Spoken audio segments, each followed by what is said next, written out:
Hello everyone, this is me Debashmita Sharkar. Today we are going to talk about CBSE Class 8 History Chapter 8 Women, Caste and Reform. So let's begin. Overview. In today's modern world, girls go to school and study with boys. After growing up, they go to colleges and universities and take up jobs after that. Before getting legally married, they have to be adults and can marry anyone they like, irrespective of their caste and community. And widows can remarry too. All women can vote and stand for elections, but these rights were not enjoyed by poor people as they had little or no access to education. But things were different 200 years ago. At an early stage, most children were married. In some parts of the country, women were forced to practice sati. Women's rights to property were also restricted and there was no access to education. According to the caste system, Brahmins and Kshatriyas were considered as upper caste. Others, such as traders and moneylenders, often are referred to as Vaishyas, were placed after them. Then came peasants and artisans, such as weavers and potters, referred to as Shudras. The lowest rung were those who labored to keep cities and villages clean or worked under upper caste. The upper caste considered this group as untouchables.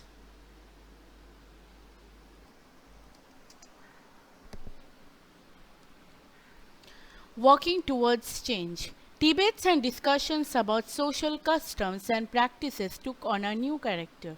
One important reason was the development of new forms of communication like books, newspapers, magazines, leaflets, and pamphlets. All kinds of issues like social, political, economic, and religious could be debated and discussed by men and sometimes by women in the new cities. Raja Rammohn Rai from 1772 to 1833 founded the Sabha, later known as the Brahmo Samaj, in Calcutta. Rammohn Roy felt that changes were necessary in societies and unjust practices needed to be done away with. He was keen to spread the knowledge of Western education in the country and bring about greater freedom and equality for women. Changing the lives of widows. Raja Rammohn Rai began a campaign against the practice of sati. He tried to show through his writings that the practice of widow burning had no sanction in ancient texts. In 1829, sati was banned. Later, reformers adopted the strategy of Rammohn to challenge a practice that seemed harmful and tried to find a verse or sentence in the ancient sacred text that supported their point of view. Ishwar Chandra Vidyasagar, through ancient texts, suggested that widows could remarry. In 1856, a law was passed permitting the widow remarriage. By the second half of the 19th century, the movement of widow remarriage spread to other parts of the country. Swami Dayanand Saraswati founded the Arya Samaj, who support widow remarriage. Girls began going to school. Education for girls was necessary to improve their condition. In the mid-19th century, the first schools were opened. Many feared that schools would take girls away from home and prevent them from doing their domestic duties. To reach schools, girls had to travel through public spaces. Many people felt that girls should stay away from public spaces, so most educated women were taught at home by liberal fathers or husbands. In the latter part of the century, Arya Samaj established schools for girls in Punjab and Jyotirao Phule established schools in Maharashtra. In aristocratic Muslim household, women learned to read the Quran in Arabic taught by women who came home to teach. The first Urdu novel began to be written from the late 19th century. Women write about women. In the early 20th century, Begums of Bhopal played a notable role in promoting education among women. They founded a primary school for girls at Aligarh. Begum Rokia Shakhawat Hossain started schools for Muslim girls in Patna and Calcutta. Indian women started to going to universities by the 1880s. They were trained to be doctor and some became teacher. Pandita Ramabai wrote a book about the miserable lives of upper caste Hindu women. Many Hindu nationalists felt that Hindu women were adopting Western ways and that this would corrupt Hindu culture and erode family values. By the end of the 19th century, women wrote books, edited magazines, founded schools and training centers, and set up women associations. They also found political groups to push through laws for female suffrage, the right to vote, and better health care of and education for women. In the 20th century, Jawaharlal Nehru and Subhas Chandra Bose extended their support to demands for greater equality and freedom for women. Caste and social reform. The Prarthana Samaj adhered to the tradition of bhakti that believed in spiritual equality of all caste. The Paramhans Mandali, founded in Bombay in 1840, worked for the abolition of caste. During the course of the 19th century, Christian missionaries began setting up schools for tribal groups and lower caste children. At the same time, the poor from the villages and small towns, people from low caste, began moving to the cities where there was a new demand for labor. Some also went to work in plantation in Assam, Mauritius, Trinidad, and Indonesia. For the poor and the people from lower caste, it was an opportunity to get away from the oppressive hold that upper caste landowners exercised over their lives and the daily humiliation they suffered. Demands for equality and justice. By the second half of the 19th century, non-Brahman caste began organizing movements against caste discrimination and demanded social equality and justice. The Satnami movement was founded by Ghasidas, who worked as the leather workers and organized a movement to improve their social status in eastern Bengal. Haridas Thakur questioned Brahmanical text that supported the caste system. Narayana Guru proclaimed the ideals of unity for his people. He argued against treating people unequally on the basis of caste differences.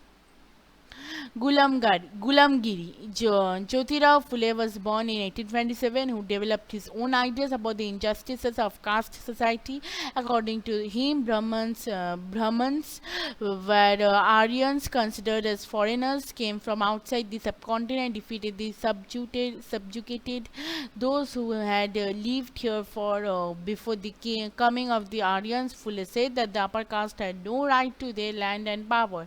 He claimed that before Aryan rule, there existed a golden age when warrior peasants tilled the land and ruled the Maratha countryside fairly. He proposed that Shudras and Adi Shudras should unite to challenge caste discrimination. The Satya Shodhak Samaj, founded by Phule, propagated caste equality. In 1873, Phule wrote a book named Gulamgiri, meaning slavery. 10 years before this, the American Civil War led to the end of slavery in America. He dedicated his book to all those Americans who had fought to free slaves. Phule was concerned about the plight of upper caste women, the miseries of the laborer, and humiliation of the lower castes. Who could enter temples? In 1927, Ambedkar started a temple entry movement supported by Mahar caste. Brahman priests were outraged by when the Dalits used water from the temple tank. Ambedkar led 3 such movements for temple entry between 1927 and 1935. His aim was to make everyone see the power of caste prejudices within society. The non-Brahman movement. The non-Brahman movement started initiated by those non-Brahman castes that had acquired access to education, wealth and influence. They argued that Brahmins were heirs of Aryan invaders from the north who had conquered southern lands from the original inhabitants of the region, the indigenous Dravidian races. E.V. Ramaswamy Naikar or Periyar joined Congress and left it when he found that the lower caste were made to sit at a distance from the upper caste. Periyar founded the self-respect movement and argued that untouchables were the true upholders of an original Tamil and Dravidian culture which had been subjugated by Brahmins. Periyar was a critic Hindu scriptures, especially the codes of Manu, the ancient lawgiver, and the Bhagavad Gita and the Ramayana. According to him, this text had been used to establish the authority of Brahmins over low caste and the domination of men over women.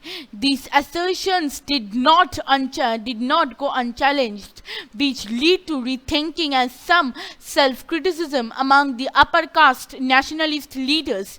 But Orthodox Hindu society reacted by founding Sanatan Dharma Sabhas and the Bharat Dharma Mahamandal in the north and the associations like the Brahman Sabha in Bengal. The objectives of this association was to uphold caste distinctions as a cornerstone of Hinduism and show how this was sanctified by scriptures.